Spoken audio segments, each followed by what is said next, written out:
Nigeria is Africa's largest economy and one of the largest oil producers in the world.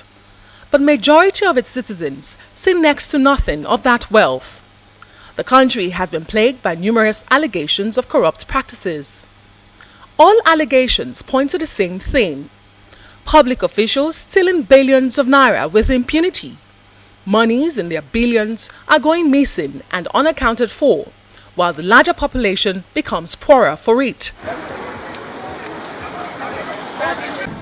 In 2015, President Muhammadu Buhari promised to clean up corruption in Nigeria when he was elected. He embarked on institutional reforms to combat graft, but the achievements in the sector remains debatable. Corruption may be difficult to measure, but Transparency International, in its latest ranking, based on several indices including bribery, diversion of public funds, among others, shows that despite maintaining its previous score of 24 out of 100 points in the 2021 assessment, Nigeria's position went up to 150 out of the 180 most perceived corrupt countries in the world. While the jury is still out on whether Buhari has been able to fight corruption, the president is confident that he has laid a sound foundation for subsequent administrations.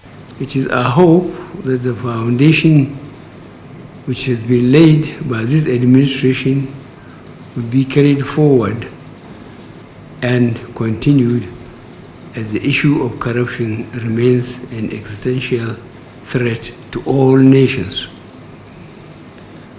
We recognize the sacrifices being made by this tribunal and similar agencies in the midst of very challenging economic and revenue shortages. For the Code of Conduct Tribunal, led by its chairman, Danladi Umar, the challenges are limitless. Apart from funding challenges, poor staffing and other logistic needs are equally part of the mitigating factors for service efficiency. It is in light of these daunting challenges that we are now appealing to Mr. President to please intervene and rescue the tribunal from losing its pride of place as a foremost anti-corruption body to be so established. And away from that, the president also received in audience the governing council and members of the Institute of Directors, led by its president and chairman. Buhari tells his guests about his administration's efforts at prioritizing the small and medium enterprise sector to ensure their survival and development. It is also my pleasure to share with you that your visit comes just a month after I signed into law the Business Facilitation Bill, which eases various constraints for micro, small, and medium-sized enterprises. I am confident that this act will go some way in improving our business environment, especially for the micro, small, and medium enterprises.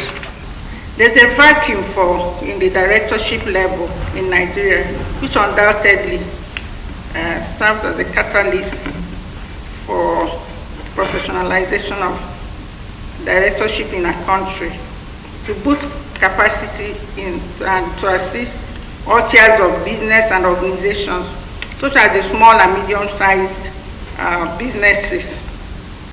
The president also congratulates the institute on attaining the milestone of 40 years and for its commitment to nation building, stressing the values of transparency and good business ethics. Adesoa Omorwan, Arise News.